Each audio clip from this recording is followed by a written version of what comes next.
Hi, I'm Tim. Welcome to Watch One. Thanks for logging on. Today we're looking at the IWC Portuguese Hand-Wound, reference 5454-08, 44 millimeters in stainless steel. This is simultaneously a tribute to the original 1939 Portuguese reference 325, but also the 1993 Jubilee, the 5441, that revived the Portuguese in the modern IWC catalog. Now, since 1939, the Portuguese has not only been an icon of IWC, in spite of its small production numbers through its first several decades, the IWC was always something of a poster boy for Schaffhausen, something known to connoisseurs of the brand, and it was the original oversized watch.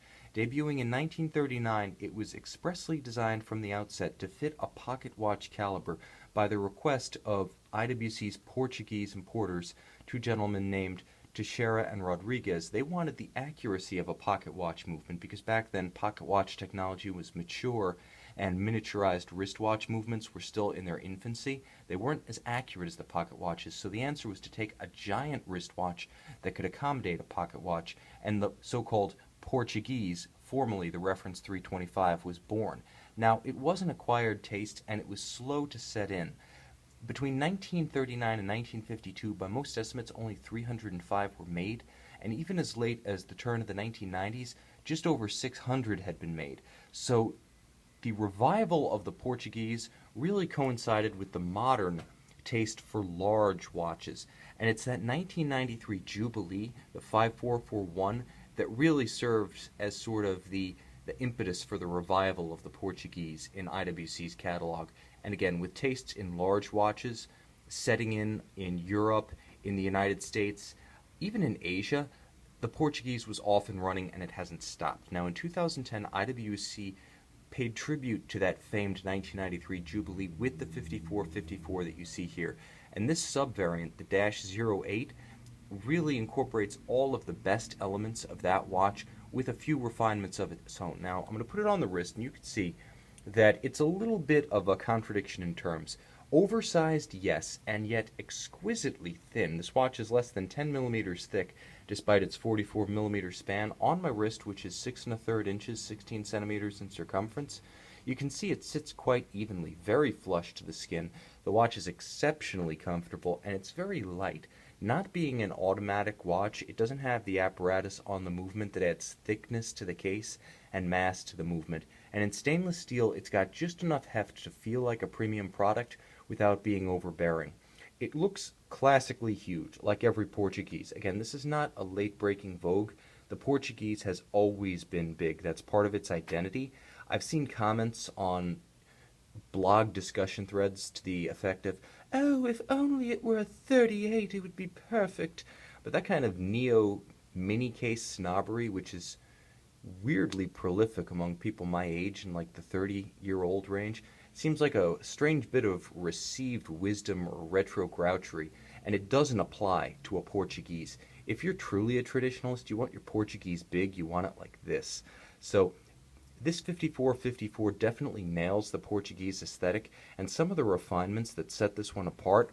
I want to talk about the sapphire crystal, because that 1993 5441 Jubilee and all of the vintage Portuguese models featured in acrylic, having the sapphire allows you to get the best view of that huge dial without worry of it being marred by scratches. Again, that's part of the advantage of having a new model watch that incorporates new technologies in subtle, basically transparent fashion. You'd never know about the sapphire because you're never really going to think about scratches while they're not there. You're not going to miss the acrylic because the watch captures the dial aesthetic of the classics and does so beautifully, with applied Arabic numerals all the way around like the original, each applied index on the railroad sector 60-minute track, and each applied Arabic numeral is 18-karat rose gold to match the rose gold foy hands and lancet sub-second hand at 6 o'clock. It's a beautiful combination of a silver dial, matte silver, with a few striking tones of black, a few touches of black, and that 60 on the subdial, one discrete shock in red. Combined with the rose gold, it's very becoming, very attractive. When you turn this watch over, you see what has to be considered the star of the show. As appealing as the dial is, as fascinating as the history is, watches really are dynamic objects.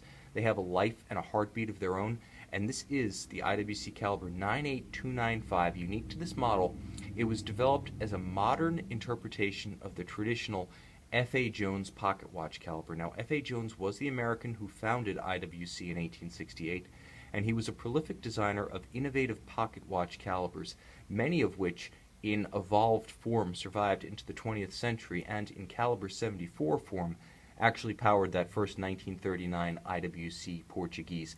And this watch is descended directly from Jones's calibers.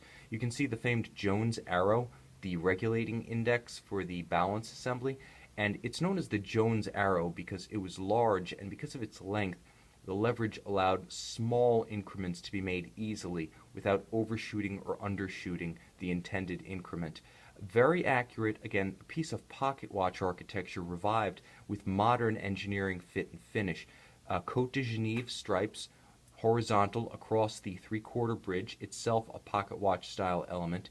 Each of the jewels is set in a golden style chaton, just like a vintage pocket watch, and you can see the balance, which is quite frankly huge, is oscillating at a lazy 18,000 vibrations per hour, just like a vintage pocket watch. And again, because all of the wheels are so big, because all of the elements are so large relative to a traditional wristwatch, when you look at this closely, you can see the slow turn of the center wheel. You can see the pallet jumping back and forth. You can see the escapement wheel jumping and making its stop-start rotations.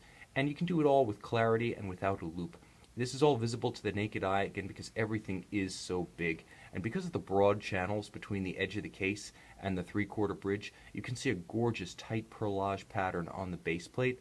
All of the sheer edges of the three-quarter and the balance cock have been beautifully polished, so there's a nice element of anglage there, as well as beautiful dressage graining of the ratchet wheel and the crown wheel. Beautiful to see, well done, and there's a striking element of black polish to finish it all off, as each of the screw heads has been black polished. That is, it only reflects light in one direction.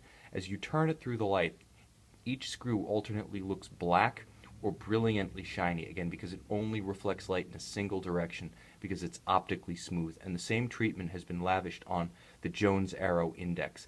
This is a fantastic reference that really pays tribute both to IWC's Portuguese wristwatch technology and its heritage as an ancestral manufacturer of pocket watch movements started in 1868 by F.A. Jones. They continue to pay tribute to him to this day. I should also mention that this is a discontinued reference, and it was discontinued for a very specific reason. The 98,000 series pocket watch calibers, as designed for this watch, proved to be too expensive and too difficult to serially produce. IWC gave it a good effort between 2010 and 2013, but by 2014 they were done and dusted. They moved on to the Portuguese 8-day, and they've been running with that ever since. But the bottom line is, what was IWC's loss, too difficult to make, too expensive to economically produce, is collector's gains. This watch is an outstanding example of the Portuguese aesthetic. One could even say that as a spit-and image of the original 325 and a loving reference to the 1993 Jubilee, this is something like the definitive IWC Portuguese of the 21st century, the one that most closely hews to the design rules laid down in 1939. Still beautiful, still classical. They're going to look as good in 2039 as they did in 1939. Plus, with that extraordinary high-end pocket watch movement, IWC manufacturer caliber 98295, the watch has a pedigree inside as well as a pedigree outside. This is a fantastic collector's piece. This could be the star of any IWC collection. If you're looking to start, this is also a great place to start. That would be starting off with a flying start, so to speak, on the right foot.